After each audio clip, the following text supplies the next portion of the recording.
સમૃદ્ધિ કાર્યક્રમ માટે પહેલા તો ભેગા થયા છે. આ કેવી રીતે એક લેક્ચરને વધારે ઇન્ટરેસ્ટિંગ બનાવી શકીએ, એક ટોપિકને કઈ રીતે હું અંદર આર્ટ્સ ઇટ્સ નોટ જસ્ટ કે કલર પેન્સિલ અને પ્રોજેક્ટ, બરાબર. આર્ટ એક શબ્દ પણ એક આર્ટ છે. તમને કેવી રીતે મારે પોઈન્ટની સમજ આપવી, કેવી રીતે મારા શબ્દથી તમને એ વસ્તુ સમજાવી, એ પણ એક કલાનો જ ભાગ છે. તો આજે જે હું ટોપિક સિલેક્ટ કરવા જઈ રહી છું એ મારા અકોર્ડિંગ બહુ જ ઇન્ટરેસ્ટિંગ છે, પ્લસ બહુ જ કામનો બહુ મહત્વનો ટોપિક છે, બરાબર છે. એ ટોપિક નું નામ છે રસીકરણ અને પ્રતિકારકતા.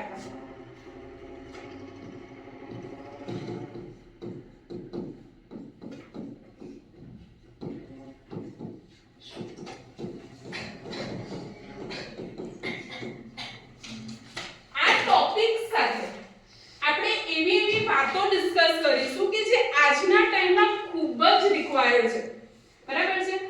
ફોર એક્ઝામ્પલ 21st સેન્ચુરી 21મી સદીનો જો એક મેજર સેક્ટર હોય, મેજર પ્રોબ્લેમ હોય તો એ આપણા કન્ટ્રીનું હેલ્થ સેક્ટર છે. અને હેલ્થ સેક્ટરમાં as a student or as a teacher or combinedly as આપણે એજ્યુકેશન સિસ્ટમ કેવી રીતે સમાજને કંઈક આપી શકીએ એ પોસિબલ થાય એટલા માટે આજે આપણે આ ટોપિક ઉપર ડિસ્કસ કરવાના છે. હવે એ ટોપિકની શરૂઆત કરતા પહેલા હું તમને એક સરસ મજાનું અહીંયા લખ્યું છે કે વિઝ્યુઅલ તમે કંઈક પ્રોજેક્ટમાં યુઝ કરવાનું. તો હવે વિઝ્યુઅલ એવું કઈ વસ્તુ યુઝ કરી શકાય કે જેથી તમને બહુ જ ઇન્ટરેસ્ટ પડે. તો મને એક બહુ સારી વિડિયો ક્લિપ મળી છે અને એક્ચ્યુઅલી તમે બહુ અવેર છો. આપણે આ જે થયું છે કોમ્બિનેશન, જે એક આપણે 2020 નો જે ઇન્સિડન્ટ જોયો છે તેમાં આપણે ખૂબ જ એ વસ્તુથી અવેર થયા છે અને એ વસ્તુ કઈ છે? વેક્સિન વોર, બરાબર, વેક્સિનેશન. તો પહેલા તો એ થાય તેના વિશે આપણે થોડી માહિતી લઈ લઈએ.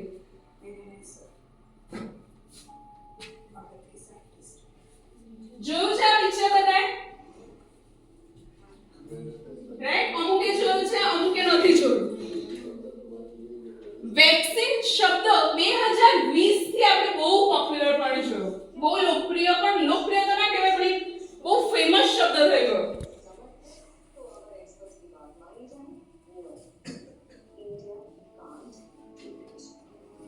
એ કહે છે એક સીન એવો છે કે ઇન્ડિયા નહીં પહોંચી શકે આ વસ્તુ. જ્યારે કોરોના થયું ત્યારે સૌથી મેજર એક પ્રોબ્લેમ હતો, એ હતો વેક્સિન બનાવવી કેવી રીતે અને આટલા મોટા પોપ્યુલેશનને આપવી કઈ રીતે. આપણે પહેલા તો જાણીશું કે વેક્સિન શું છે, પણ એક પૂર્વધારણા સ્વરૂપે મને આ ક્લિપ તમને બતાવું છું.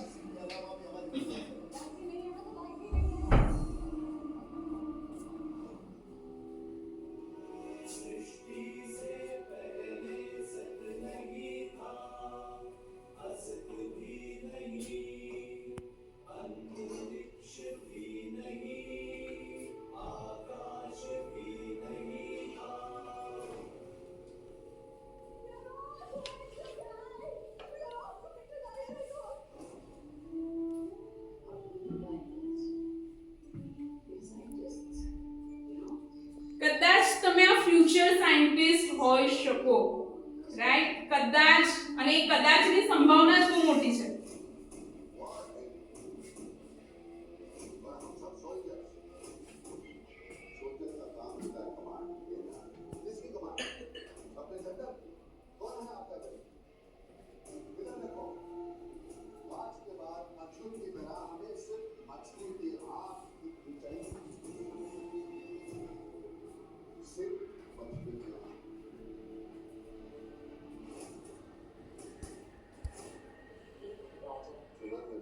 હું ઇન્સિસ્ટ કરીશ દરેકને કે જ્યારે પણ સમય મળે પહેલા તો આ પિક્ચર જુઓ. હવે બેક ટુ ધ ટોપિક, આપણે આપણા સબ્જેક્ટ તરફ પાછળ વળીએ. વેક્સિનેશન ગુજરાતી થશે રસીકરણ, બરાબર? તો આ બહુ સાંભળ્યું કોરોના વેક્સિન વિશે, તમે આ પિક્ચરના પ્રોમોમાં જોયું વેક્સિનેશન, પણ એ રસી છે શું, બરાબર ને? એ રસી એટલે શું, એ કઈ રીતે આટલા મોટા એક જાતનું એક યુદ્ધ જ હતું એ ટાઈમે કોરોના વખતે, બરાબર ને? અને એ યુદ્ધ આપણે જીતીને અત્યારે ભેગા છે તે, બરાબર છે? તો એ રસીકરણ એટલે છે, રસી એટલે શું? પહેલા તો જનરલી આપણે રોગ પ્રતિકારકતાનું ચેપ્ટર છે જ આપણને ખબર છે રોગ પ્રતિકારક શક્તિ આપણી બહુ પ્રબળ હોય અને જ્યાં સુધી એ પ્રબળ હોય ત્યાં સુધી આપણને કોઈ ઇન્ફેક્શન લાગવા દેશે નહીં. હવે રસીકરણમાં જે આપણી રોગ પ્રતિકારક શક્તિનો એક ગુણધર્મ છે જેને આપણે કહીશું મેમરી સ્મૃતિ, તેના પર જ આ વેક્સિનેશન રસીકરણની જે થિયરી છે તે આધારિત છે. હવે જ્યારે પણ એટમોસ્ફિયરમાંથી વાતાવરણમાંથી કોઈ એક બેક્ટેરિયા સપોઝ અથવા કોઈ વાયરસ કોઈ પણ બાહ્યકારક એ બાહ્યકારક પ્રતિજન એટલે કે એન્ટીજન તરીકે ઓળખાશે. જેવું આપણા શરીરમાં બહારથી કોઈ એન્ટીજન એન્ટર થાય તેવું આપણી રોગ પ્રતિકારક શક્તિ એને ઓળખશે અને એની અગેન્સ્ટ એને દુશ્મન જ કન્સિડર કરશે અને એની અગેન્સ્ટના પોતાના સોલ્જર્સ બિલ્ડ કરશે આપણી રોગ પ્રતિકારક શક્તિ. અને સોલ્જર્સ એટલે કોણ? તો એ છે એન્ટીબોડી. એ સોલ્જર કયા છે? એન્ટીબોડી. હવે એકવાર એને એ એક્સપોઝ થયો, આપણું શરીર એક્સપોઝ થાય છે માનો કે કોઈ એક બેક્ટેરિયા, મારા શરીરે એની અગેન્સ્ટમાં શું બનાવી દીધા? એન્ટીબોડીઝ બનાવી દીધા અને પેલાને મારી નાખ્યો. એન્ટીજનનો પ્રભાવ ઓછો પડ્યો અને એ લોકો યુદ્ધમાં હારી ગયા અને આપણું બોડી એન્ટીબોડી આપણી રોગ પ્રતિકારક શક્તિ જીતી ગઈ તો આપણને રોગ થશે નહીં. અને જો યુદ્ધમાં એ લોકોએ આપણને એન્ટીજનને આપણે એન્ટીબોડીઝને હરાવી દીધા તો આપણે બીમાર પડીશું. આ વસ્તુ મારી રોગ પ્રતિકારક શક્તિ યાદ રાખે છે કે પાસ્ટમાં ભૂતકાળમાં આણે મને આવીને હુમલો કર્યો હતો, હવે મારી પાસે જે સોલ્જર્સ છે તેને હું અટેક કરાવીશ. તરત જ માનો કે એક્સપોઝર પાછું સેકન્ડ ટાઈમનું એક્સપોઝર મળ્યું એટમોસ્ફિયરમાંથી વાતાવરણમાંથી અચાનકથી તમને એ જ બેક્ટેરિયાનું ઇન્ફેક્શન લાગે છે પણ હવે તમારું શરીર એની સામે રેડી છે અને તરત જ એ શું મોકલી આપશે? તૈયાર કરેલા એન્ટીબોડીઝ મોકલી આપશે. બરાબર? તો આ જ વસ્તુનો ઉપયોગ આપણા રોગ પ્રતિકારક શક્તિના ગુણધર્મનો ઉપયોગ રસીકરણમાં થયો છે. રસી એટલે બીજું કાંઈ નથી, જે તે એન્ટીજન છે એટલે કે બેક્ટેરિયા હશે, કોઈક વાયરસ હશે, કોઈક અધર પેથોજન્સ હશે અથવા એ બેક્ટેરિયાના કોઈ પ્રોટીન્સ હશે જે આપણા શરીરને નુકસાન કરે છે. વેક્સિનના ઇન્જેક્શનમાં જે આપણને 2-4 ડ્રોપ મળે છે, બરાબર, ડોક્ટર્સ આપણને કહે કે તમે કોરોનાના બધા 2 ડોઝ લીધા છે તો એમાં શું આપ્યું છે? આપણને જે પ્રવાહી છે એ સાનું હોય છે તો એ બીજું કંઈ નહીં હતું, એ કોરોનાના એન્ટીજન જ હતા કે જે આપણા શરીરમાં કોરોના કરતા. હવે એ એન્ટીજને કેમ આપણને રોગ ના કર્યો? તો એનું શું રીઝન છે? એ જે આપણા શરીરમાં એઝ અ વેક્સિન નાખવામાં આવે છે તેને ક્યાં તો નબળા પાડી નાખ્યા છે, ક્યાં તો કિલ કરી દીધા છે, જેને કારણે એ રોગકારક સજીવે અથવા એ રોગકારક પ્રોટીન રોગ કરવાની ક્ષમતા ગુમાવી બેઠો છે. પણ એ આપણા શરીરમાં એક્સપોઝ થાય છે જેને કારણે મારું શરીર એની અગેન્સ્ટ શું બનાવી દે છે? વેરી નાઇસ, એન્ટીબોડીઝ બનાવી દે છે. હવે તમે ડોઝ લઈ લીધા, બંને ડોઝ તમારા શરીરમાં આવી ગયા છે, તમારી શરીરમાં ઓલરેડી એની મિલિટરી તૈયાર થઈ ગઈ છે, બરાબર? એન્ટીબોડીઝ નામના સૈનિકો તમારા શરીરમાં રેડી બેઠા છે. હવે શું થશે? નેક્સ્ટ એક્સપોઝર, માનો કે અચાનક તમે XYZ કોઈ પણ રોગકારક સજીવના પાછા એક્સપોઝરમાં આવો છો, તમે ટચમાં આવો છો. ફોર એક્ઝામ્પલ તમે કોરોના વાળા માણસના પાછા કોન્ટેક્ટમાં આવો છો, જેને કારણે કોરોના વાયરસ તમારા શરીરમાં જવાનું માંડ એ જશે એવું જ તમારું શરીરે રેડી કરેલા છે શું? એનો હુમલો તરત એના ઉપર કરશે, જેને કારણે હવે પેલા વાયરસનું પ્રભુત્વ નબળું પડી જવાને કારણે જે રિયલ વાયરસ જે કુદરતમાંથી સેકન્ડ ટાઈમ તમારામાં એક્સપોઝ થયો છે તેની અગેન્સ્ટ તમારું શરીર લડી લેશે. બરાબર? હવે તો ઘણી બધી વેક્સિન્સ અવેલેબલ છે. કોઈ નામ આપી શકો વેક્સિન્સના? दो बूंद जिंदगी के लिए સાનું છે યસ પોલિયો વેરી ગુડ કયું પોલિયો એટલે તો ઘણી બધી વેક્સિન્સ હવે અવેલેબલ છે અને આ વેક્સિન લેવાવી પણ જોઈએ બરાબર છે એની સાથે બીજું એક સંલગ્ન માનો કે વેક્સિનનો સમય છે ને થોડો વધી જાય એટલે શું એનો રિસ્પોન્સ શરીર આપે એમાં થોડો ટાઈમ નીકળી જાય હવે અમુક રોગકારક સજીવ બહુ જ ગુસ્સાવાળા છે એટલા ગુસ્સાવાળા છે કે તમારા શરીરને સમય જ નથી આપતા એન્ટીબોડી બનાવવાનો તો એવા સમયે એવા કેસીસની અંદર મારે રેડીમેડ એન્ટીબોડીઝ આપી દેવા પડશે રેડીમેડ સૈનિક તૈયાર કરીને આપવાના સૈનિકો બનાવવાનો સમય નથી પેલા જે દુશ્મન છે એનો હુમલો એટલો તીવ્ર છે કે હવે જો મિલિટરી રેડી કરવા જઈશ તો કદાચ એ પહેલા તે મને મારી નાખશે એટલે હવે મારે રેડીમેડ ટ્રેન્ડ થયેલી એન્ટીબોડીઝ રેડીમેડ મારા શરીરમાં નાખવી પડશે તો એ જ્યારે રેડીમેડ એન્ટીબોડી શરીરમાં નાખવામાં આવે છે ત્યારે તેને કહેવામાં આવે છે નિષ્ક્રિય પ્રતિકારકતા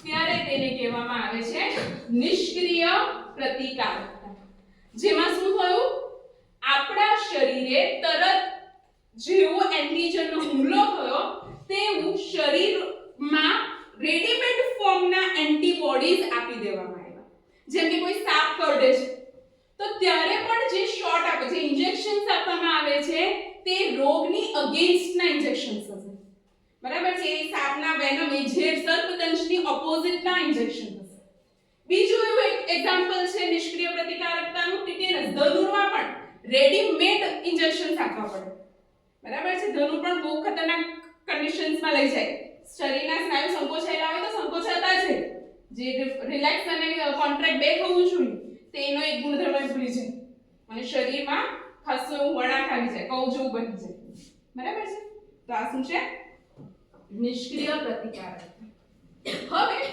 આ વેક્સિન દુનિયાના દરેક સિટીઝન નાગરિકને પહોંચાડવા માટે લેબમાં બનાવવું તો કોઈ નાનો ખેલ નથી બરાબર પહોંચી ના વળે લેબ વાળો ત્યારે એને શું કરવું પડશે કોઈ ઇન્ડસ્ટ્રીયલ લેવલ પર આ વસ્તુને આપવી પડે કયા લેવલ પર કોઈ ઇન્ડસ્ટ્રીયલ લેવલ પર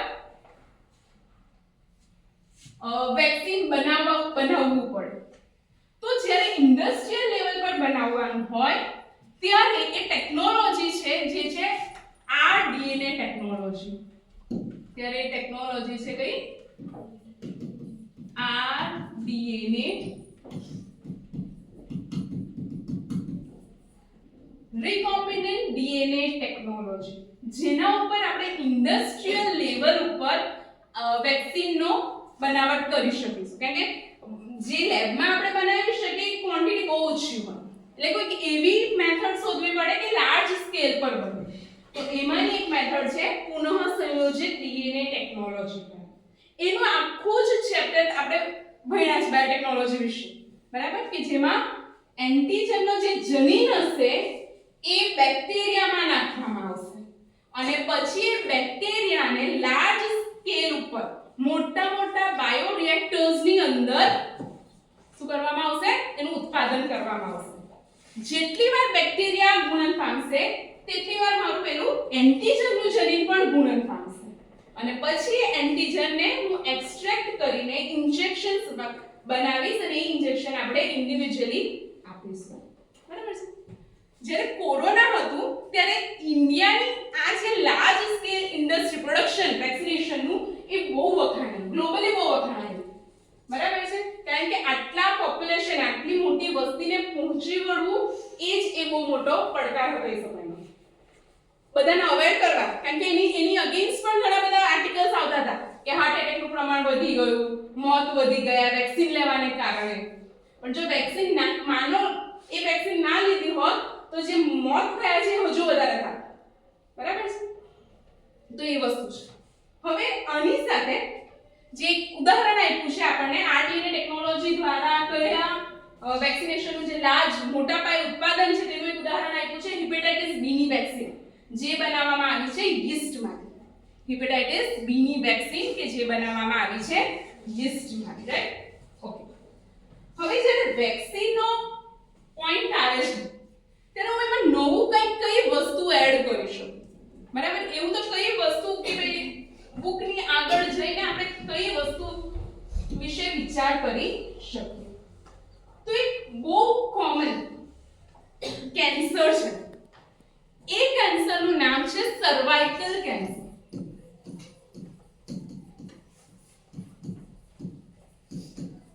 સર્વિક્સ એટલે ગર્ભાશયનું મુખ.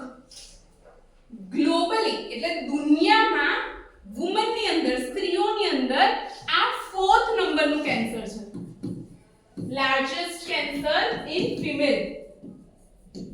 સ્ત્રીઓની અંદર કેટલા નંબરનું છે? 4થા નંબરનું મોસ્ટ કોમન કેન્સર છે. અને ઇન્ડિયામાં 2nd નંબરનું એ મોસ્ટ કોમન કેન્સર છે. 2nd નંબરનું મોસ્ટ કોમન કેન્સર છે, બરાબર છે? તો આ કેસીસની અંદર સર્વાઇકલ વેક્સિન અવેલેબલ છે.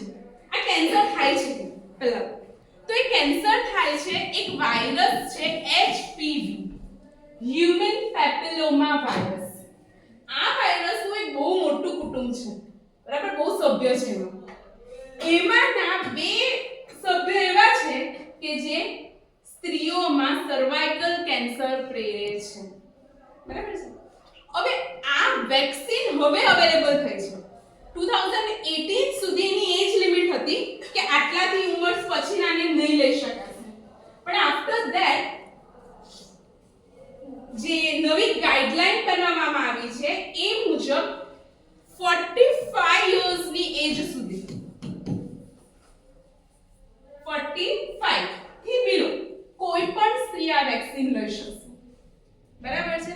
ગાર્ડાસિલ નામની એક કંપની છે જે આ વેક્સિન બનાવે છે. બની શકે કે ઇન્ડિયામાં પણ એનું પ્રોડક્શન ચાલુ થાય, ઇન્ડિયામાં પણ આનું ઇન્ડિયન વેક્સિનેશન આવે. જેમ કોરોનામાં સીરમ ઇન્સ્ટિટ્યૂટે બનાવી હતી કોરોના વેક્સિન, તેવી જ રીતે હવે કોઈ કદાચ તો સીરમ જ એક આગળ પડતી ઇન્સ્ટિટ્યૂટ છે જે આ ઇન્ડિયન લેવલ પર પ્રોડક્શન કરશે. જો આ ઇન્ડિયન લેવલ પર પ્રોડક્શન થાય તો એની કોસ્ટમાં બહુ મોટો ઘટાડો આવશે. હવે આ લેવી કેમ? તો આ જે છે એક પ્રિવેન્શન છે. Prevention is always better than cure. તમે ક્યાંય પણ ક્યોર કરતા એને થવા અટકાવી દો, તે સૌથી હિતાવહભર્યું થવાનું છે, બરાબર છે? તો એ ગવર્નમેન્ટના પણ એવા સબસિડીઝ અને ગવર્નમેન્ટની પણ એવી પોલિસીઝ આવી રહી છે કે જે પ્રેરશે HPV વેક્સિન માટે.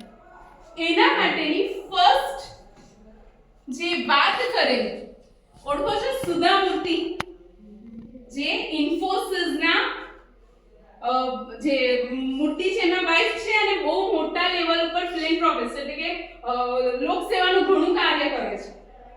હવે સાંસદના પણ સભ્ય છે. એમણે એમના પહેલી સ્પીચ, સાંસદની ફર્સ્ટ સ્પીચમાં કોના વિશે વાત કરી હતી? તો HPV વેક્સિનેશન વિશે વાત કરી હતી કે જો આ HPV વેક્સિન સ્કૂલ લેવલ પર કરી દેવામાં આવે, સ્કૂલ લેવલ પર એટલે ભણતી છોકરીઓને એઝ અ વે કે લોકોને ત્યારે જ સસ્તા ભાવે અને સ્કૂલમાં હવે તો આપણી પાસે બહુ બધા પ્રોટોકોલ ટેકનોલોજી પણ આપણી પાસે હાથમાં આવી ગઈ છે. વેક્સિનેશનના સર્ટિફિકેટ મળતા હતા, રાઈટ? આપણને કોરોના વખતે તો એવી કોઈક રીતે જો HPV વેક્સિન આપવામાં આવશે તો ગર્ભાશયના કેન્સર, મુખના કેન્સરમાં બહુ મોટો ઘટાડો આવશે. એની કેસ સ્ટડી પણ થઈ છે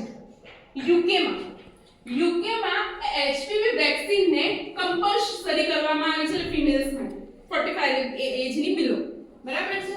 તો હવે ત્યાં ગર્ભાશયના કેન્સર, મુખના સર્વાઇકલ કેન્સરનો રેશિયો ખૂબ મોટા પ્રમાણમાં ઘટી ગયો છે.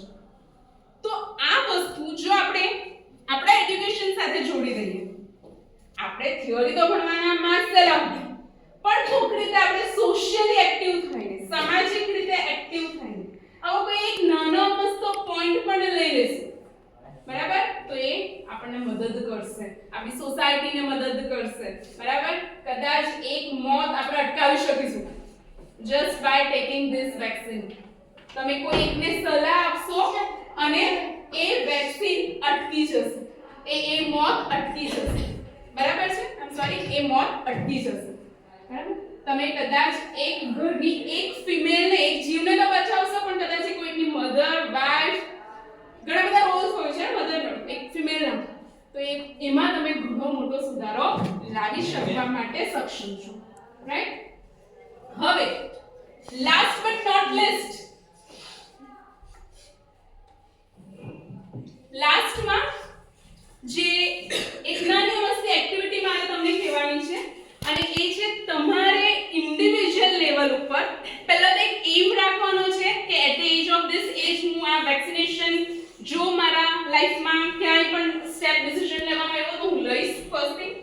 અને બીજી વસ્તુ એ છે કે તમારે તમારા ગામમાં, ઘરમાં જે પીઅર ગ્રુપ બનાવીએ છે તો એમને એક સમજાવવાનું છે, સમજ આપવાની છે કે વેક્સિન શું છે, એ કેમ લેવાવી જોઈએ અને કેટલા ડેન્જરસ કેન્સરથી આપણને બચાવી શકે છે. બરાબર? બ્રેસ્ટ કેન્સર પછીનું સૌથી મેજર કેન્સર વુમનમાં છે એચપીવીના કારણે. તો એ રેશિયો ઘણો મોટો છે. જ્યારે કેન્સર થાય છે ત્યારે ખબર પડે છે કાશ મારી પાસે એવું કાંઈક વસ્તુ હોત જેને કારણે હું આનાથી બચી જાઉં. બરાબર છે? તો હવે આપણી પાસે એક કેન્સર માટે તો એટલીસ્ટ છે. તો એ વસ્તુ પર ધ્યાન કરીએ, ધ્યાન આપીએ અને બીજાને પણ એન્કરેજ કરીએ આ વસ્તુ કરવા માટે. રાઈટ?